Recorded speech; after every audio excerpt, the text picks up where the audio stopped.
Bonjour et bienvenue dans la quotidienne condensée des numériques. On est de retour à la maison, c'est-à-dire qu'on n'est pas chez moi à la maison, mais à la maison le plateau. Regardez-moi ce plateau en plus qui a été décoré de main de maître par la régie Carl et Diana. Regardez-moi ce sapin qui me fait mal aux doigts, ces petits Pères Noël, cet iPhone rouge, tout ça. On est parti pour les émissions de Noël et on va vous gâter avec plein de sujets aujourd'hui en quelques minutes. C'est promis, on va commencer avec, justement, c'est la fin de l'année, c'est l'histoire des tops et Google publie le sien avec les recherches les plus populaires. Qu'est-ce que vous avez cherché sur Google en 2021 ? Alors, ma consoeur Chloé Wattier a fait un petit article dessus et sans surprise, évidemment, tout ce qui touche au Covid, à la Covid, évidemment, arrive en tête avec attestation couvre-feu, vide ma dose, passe sanitaire, demi-jauge, Doctolib, vaccination, AstraZeneca, Covid-19 prévention, discours macro au confinement. Bien sûr, des questions, qui peut se faire vacciner ? Vaccin Pfizer pour qui ? Sachant que je crois qu'on a un vaccin Pfizer pour le troisième shoot qui arrive là dans quelques mois. Et puis après d'autres, on va dire, requêtes un peu plus classiques sur l'actualité dans le monde et sur la France. L'affaire Delphine Jubilard. Le retour des talibans en Afghanistan avec le retrait des forces américaines un petit peu express. Le Bitcoin, bien sûr, est là. Et surtout, les NFT dont je vous parlerai en fin de cette émission sont parmi les buzzwords ou les buzz recherches Google de l'année. Et puis, un petit peu drôle, on a des choses comme... drôle. Sérieuse, comme le wokisme et l'écriture inclusive, qui pour les bonnes et les mauvaises raisons se sont retrouvés un petit peu stars des requêtes Google pour essayer de comprendre ce que c'est. Et c'est pas gagné encore pour beaucoup de personnes. Et puis plus drôle, dans les requêtes Google, la requête pourquoi, celle qui est en tête, c'est pourquoi les tronçonneuses ont été inventées. Et pourquoi les tronçonneuses ont été inventées est en tête des requêtes Google en 2021. C'était une sorte de mème sur TikTok et Twitter qui disait s'il vous plaît ne recherchez pas ça sur Google, c'est dangereux. Évidemment, tout le monde l'a fait. Comme quoi, les requêtes Google, c'est des fois des blagues, mais ça raconte aussi un peu très bien notre société. On enchaîne avec, la France maintenant et un conglomérat de fabricants et de vendeurs de câbles, notamment, et des câbles optiques, ceux qui vont fibrer la France. Même si ce matin, 68% des viewers dans le live, dont le replay est disponible ici, en description, m'ont dit qu'ils étaient fibrés. Pour beaucoup de personnes, c'est encore vraiment la galère en fin 2021 pour être fibré. Et ça va peut-être pas s'arranger, puisque dû à la pénurie des semi-conducteurs, dû à la montée des coûts de fabrication et la montée des matières premières, les fabricants français sont en difficulté. Ils auraient livré quasiment 20% de câbles en moins au troisième trimestre 2021, alors que la demande est énorme. Et surtout, ils accusent évidemment la Chine de leur faire une concurrence, une concurrence déloyale.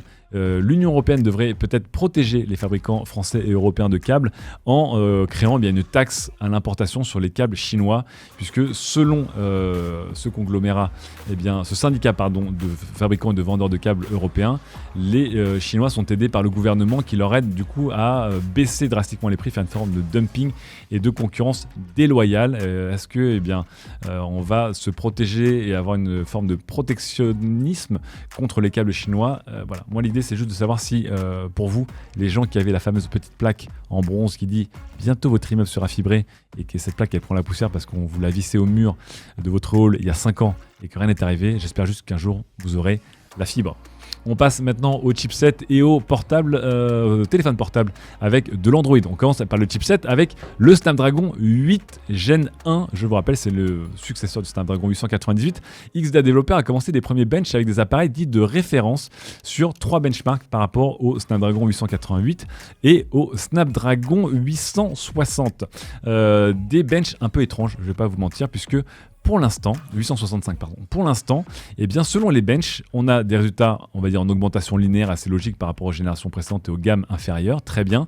Mais ça c'est sur Antutu, mais sur Geekbench et GFX Bench, vous allez voir, les scores sont étranges. Sur Geekbench, on a un plateau de performance avec une stagnation, voire une légère régression en multicore. Et sur GFX Bench, on a quasiment sur un des deux benches un écroulement des performances par rapport à l'autre benchmark. Enfin, Machine Learning Perf, qui gère un peu tout ce qui est intelligence artificielle, arrive avec des résultats, on va dire, un peu plus attendus là-dessus, puisque on a fait un grand bond en avant sur tout ce qui est IA et Machine Learning en local sur cette nouvelle génération de SoC, et on enfonce le clou par rapport notamment à Samsung avec son Exynos, qui sont vraiment très en retard. On attendra de voir ce que le Exynos 2200 donnera. Pour l'instant, en tout cas, ce sont des premiers benches. Attention, on est sur des appareils de référence et pas des appareils dans le commerce. Il conviendra aussi de voir si les benches vont s'adapter ou si le SoC va s'adapter, parce qu'on a des résultats pour l'instant un petit peu étranges. En attendant, ce SoC, on va le voir dans tous les téléphones de 2022 haut de gamme, et peut-être un futur téléphone Oppo, vous allez voir, avec un objectif rétractable. Et vous allez voir, ça me faisait un petit peu peur, mais Oppo me rassure, puisque cet objectif qui sort serait étanche aux éclaboussures et aux projections, et surtout, il resterait au choc. On va pas voir la chute, puisque c'est le teaser de Oppo, mais Oppo aurait peut-être trouvé un moyen donc d'éloigner le bloc optique du capteur pour des meilleures qualités photo pour son téléobjectif, et surtout d'avoir un système qui pourrait résister aux chutes ou encaisser les chutes, avec peut-être un moteur qui, lorsqu'il détecte une chute, se désengage du téléobjectif ou se rétracte très vite, que sais-je encore. Réponse le 14 décembre pour les Inno Day de Oppo, ils vont montrer plein de prototypes. On enchaîne avec rapidement un petit téléphone Android, lui entrée de gamme, le Realme 9i, qui va arriver prochainement. Écoutez, un petit téléphone qui va coûter pas cher, mais qui pour l'instant chez Realme a un design plutôt sobre, ce qui n'est pas toujours le cas tous les jours chez Realme. Écran LCD, batterie 5000 mAh, vous connaissez un peu le portrait robot de ce genre de téléphone. Plus intéressant mais beaucoup plus haut de gamme, un téléphone qu'on commence à attendre de plus en plus et qui va être dévoilé d'ici la fin de la semaine, le Motorola Edge X30, qui est le futur haut de gamme de Motorola, qui serait le premier téléphone Motorola aussi à inclure et à embarquer le nouveau Snapdragon, du coup le 8 Gen 1. Et très intéressant, c'est que ce téléphone embarquerait un capteur une caméra sous l'écran, ce qui n'est pas une première, mais cette caméra a une résolution de 60 millions de pixels, ce qui est absolument gigantesque. J'ai du mal à imaginer comment ils vont arriver à intercaler les photosites et les pixels de l'écran pour avoir quelque chose de potable. Mais écoutez, chez Motorola, on est assez confiant puisque le directeur général Chen Jin a expliqué qu'on allait être un petit peu bluffé par ces nouveautés, à voir s'il sera notamment des meilleures performances que les capteurs actuels, parce que je vous rappelle que des capteurs d'écran, des capteurs sous les écrans, ça existe déjà sur les téléphones, c'est pas ouf, on va pas se mentir, et ça se base beaucoup sur la retouche software pour essayer de montrer quelque chose de potable. Passons maintenant à de l'informatique avec des PC et des Mac. On commence avec deux soucis. Un premier, sous macOS ou sur MacBook, on ne sait pas, mais des clients, parmi les premiers clients des MacBook Pro de génération 2021 avec le fameux M1 Pro et M1 Max, nos tests arrivent bientôt en vidéo, se plaignent de gros problèmes avec leur lecteur de carte SD notamment, un lecteur de carte SD qui mettrait entre 30 secondes et une minute à reconnaître la carte et qui des fois littéralement ne la reconnaîtrait pas et crasherait. Problème malencontreux. Pour l'instant, on attend de voir. Apple aurait répondu à certains clients pour dire que c'était un problème qui allait être réglé, donc plutôt un problème software qu'un problème hardware. Ouf, ça ferait un peu mal pour des machines qui coûtent entre 2200 et 5500 euros quand même, mais un peu décevant puisque évidemment ce sont des machines très haut de gamme et pour des gens qui ont une utilisation un peu intensive de leur carte SD pour la vidéo et la photo. Je vous ai parlé de problèmes de SD sous macOS, parlons de problèmes de SSD sous Windows 11. Encore un ennui sur Windows. Et des utilisateurs auraient eu des problèmes de débit et de performance qui s'écroulent en écriture et en lecture sur leur SSD NVMe sous Windows 11 par rapport à une Windows 10. Pareil, c'est du forum pour l'instant. Ce sont des cas isolés, mais plusieurs cas qui laissent penser qu'il y aurait peut-être un problème plutôt logiciel que hardware là-dessus. À voir aussi, je vous le rappelle, n'hésitez pas à vraiment prendre le temps avant d'installer un nouvel OS et attendre que, vous savez, tous les problèmes soient un petit peu réglés. Est-ce que vous pourrez attendre pour avoir votre voiture volante ? Je ne sais pas. Mais les précommandes ont été lancées par un constructeur suédois pour un engin volant, un drone à 8 hélices, 8 moteurs, qui s'appelle le Jetson One, enfin le One de Jetson. 92 000 $. Vous pouvez déjà faire une préco à 22 000 $ pour acheter ce mini drone volant.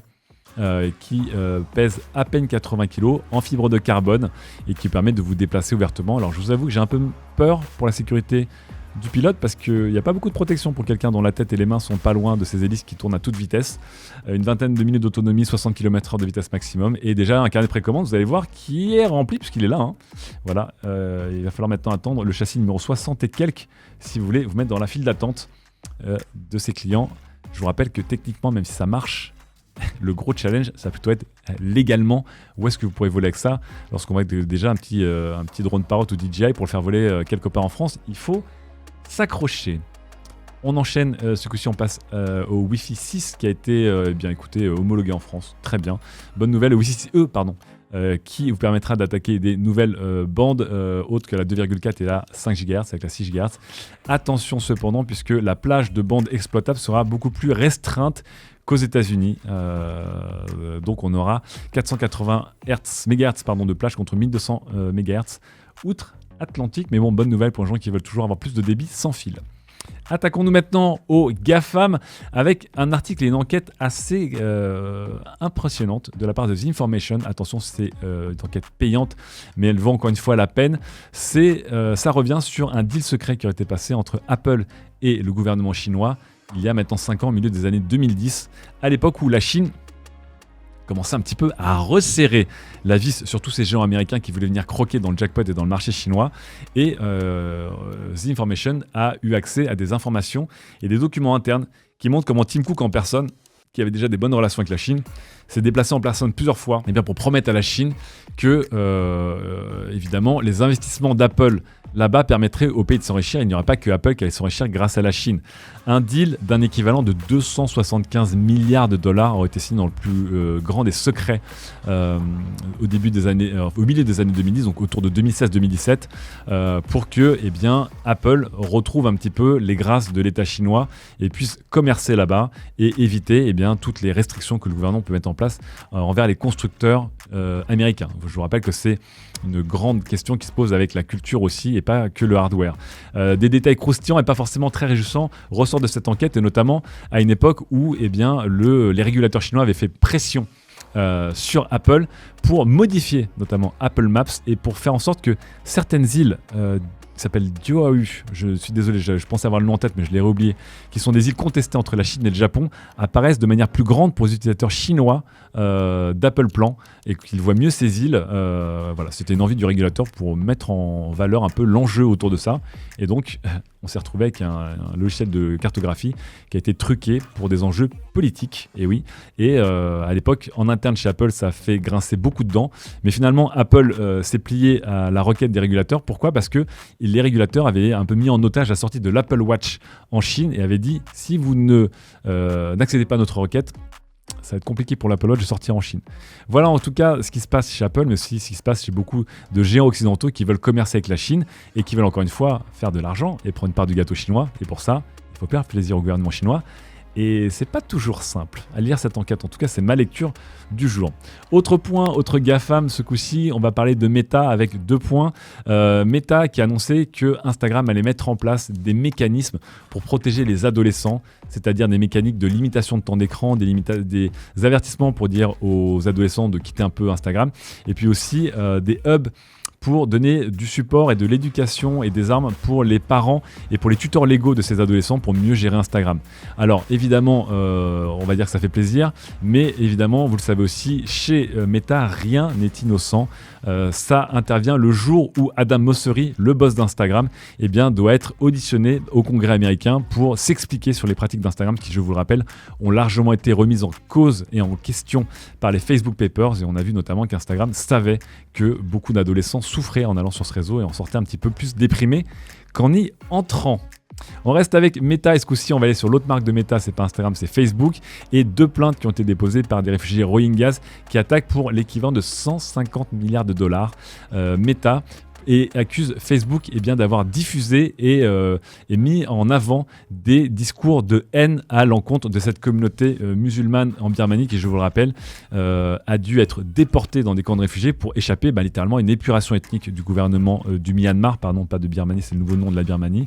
Et de la même manière que Facebook est accusé d'avoir mis en place des mécaniques qui favorisaient les fake news, le complotisme, l'appel à la haine, etc., avec des conséquences chez nous déjà sérieuses. Vous imaginez qu'en Asie, là où Facebook, pour beaucoup de pays, c'est littéralement Internet, l'impact qu'a Facebook et ses algorithmes sur certains contenus. Et évidemment, on a vu beaucoup de gens qui appelaient littéralement à la violence, voire au meurtre de l'ethnie Rohingya. Et donc, une plainte a été déposée.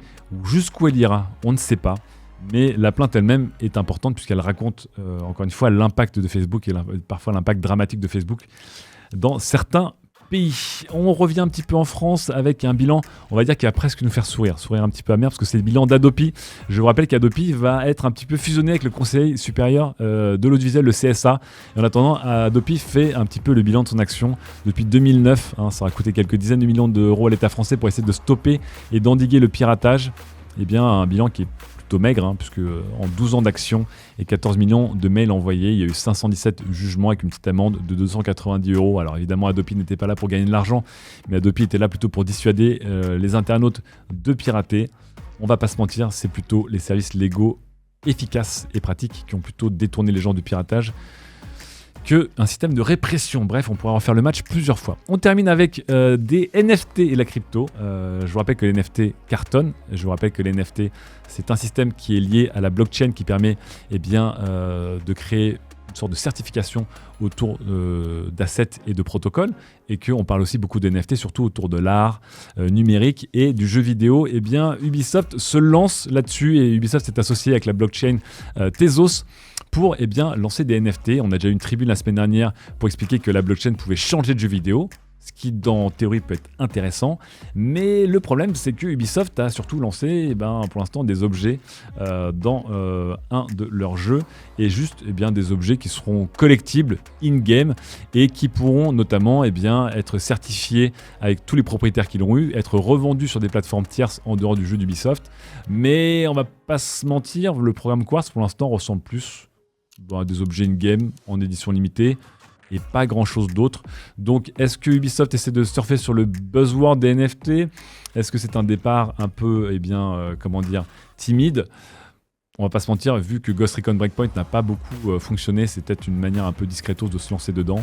Mais pour l'instant, on va dire que c'est pas très impressionnant, même si je vous avoue que les NFT, je continue à penser que c'est quelque chose qui va changer beaucoup de choses dans le jeu vidéo, et pas que le jeu vidéo, aussi dans le commerce en général. On aura quelques années pour en reparler, mais là on va s'arrêter parce qu'on a juste quelques minutes pour parler de l'essentiel de l'actu tech. On se retrouve demain pour un nouvel épisode de cette quotidienne condensée, et je finis sur un grand merci, puisque vous pouvez le voir ici, voilà. Nous avons passé la barre des 100 000 abonnés sur YouTube, et ça nous fait vraiment très plaisir. Merci de votre soutien, merci de vos pouces bleus, de vos abonnements, de vos vues et de vos gentils commentaires. On se retrouve demain pour un prochain épisode. Des bisous à tout le monde.